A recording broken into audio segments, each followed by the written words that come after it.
not a conspiracy theorist at all, but I do know where public school came from. And public school was invented by factory owners who didn't have enough compliant factory workers. Do what you're told, go to the placement office, you'll get a job for 50 years, you'll be able to go home and watch TV, buy enough stuff, you'll need a storage unit, and then you'll die. And the mistake, the problem, is that people are still seduced into thinking that what they're supposed to do is fit in more. And social media has made it worse because there's this whole pack mentality of how do I fit in more, with small bursts of here's one quick tip for a flat stomach and 3 different ways to get rich, and you can learn to flip houses today and be a millionaire tomorrow. None of which work, right? But the combination of those two mean that people are starting to feel broken and bitter because the promise isn't being kept. So first of all, the screens themselves affect the brain, the developing brain. So the more times a kid spends watching screens, the more it depletes their dopamine receptors. And dopamine receptors are the ones that get implicated in addiction later on, the incentive motivation circuitry of the brain. Number one, the child develops an attachment relationship with the machine. So what we say about the digital media is it's a good thing, but so is sex, and so is alcohol. But we don't give 2-year-olds alcohol, and we don't introduce 5-years-old to sexual practices. Why? Because they're not ready to handle it. So you give digital media to kids when they're old enough to handle it. When are they old enough to handle it? When they no longer rely on it to meet their emotional needs, but they use it for the function for which it was developed, which is information and communication. Those are legitimate goals. But when kids are immature and their attachment needs have not been met yet, they can use the digital media to meet their attachment needs, which displaces real human attachment. So what happens on Facebook? Kids have friends. What happens on Facebook? Kids like each other. These are attachment dynamics, except the friends are not real friends. Because a real friend is somebody who really knows you intimately and accepts you and supports you and wants the best for you.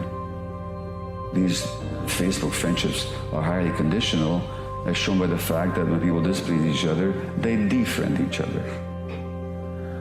And the likes are not real likes, because what is being presented on digital media is a simulacrum of the real self. It's a self-chosen particle of who I really am. That's what shows up on Facebook. And so people like a part of me. But how does that satisfy my need to be accepted and respected and loved for who I really am?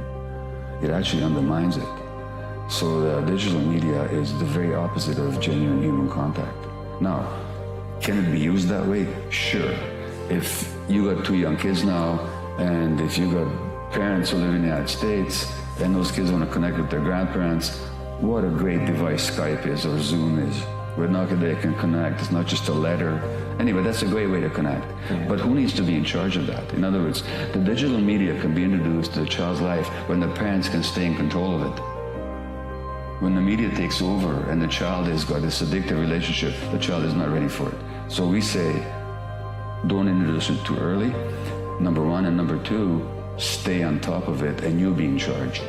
Real teaching happens through personal contact, through engagement, through inviting and eliciting the kid's curiosity, through appealing to the child's increasingly sophisticated mind to hold complex ideas, contradictory ideas sometimes at the same time.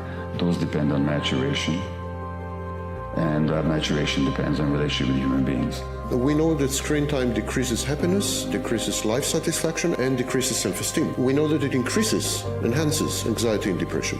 The Royal Society of Public Health published a study in June this year, June 2018, which found out that 63% of all Instagram users are unhappy.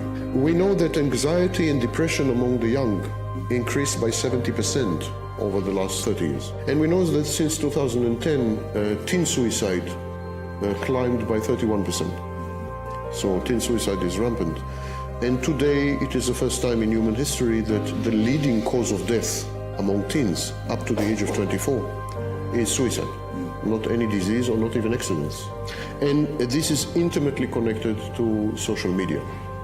I mentioned before that social media is conditioning tool, not an addictive tool, but a conditioning tool, and that it uses relative positioning. But what are the emotions that are attached to relative positioning? Well, the first one is envy. Social media are constructed around envy, pathological envy. They are purveyors of pathological envy and amplifiers of pathological envy. And they quantify via various ranking algorithms. They quantify envy with likes, with retweets, so they quantify envy, and then they leverage envy to motivate you. In other words, they use envy to cause you to adopt some course of action. People confuse jealousy with envy, and here's the difference. Jealousy, these platforms encourage repeat use, repeat compulsive use. And now we know from psychology that only these kind of emotions, aggression, envy, hatred, only these kind of emotions encourage repeated use and repeated. So there is no way that they have designed these platforms without being aware that they must leverage these emotions to create addiction. 1 in 3 Americans are now officially obese. And until we create a world where, and hopefully the millennial generation will figure this out, we create a world where companies are all humanity plus. The fact is, a large number of companies exist straight up as an algorithm for generating profit. And these algorithms, I'm not saying these guys behind them are bad or wrong, I'm just saying the algorithm of the company is to generate profit at all cost. And these might be counter to where we want to take the human species. That we humans normally go through life kind of not accepting things. We want things to be different from the way they are. We want to have a better wife or husband. We want our children to be better. We don't like the political system. We want this sort of utopia to suddenly come about. We want people to be different. We want this, we want that. And to Nietzsche, that meant you are anti-life. You are against life because life isn't like that. Life is a series of facts. Life is what it is. We've evolved a certain way. Your reality is a certain way. It is what it is. And by pushing against it, you hate life.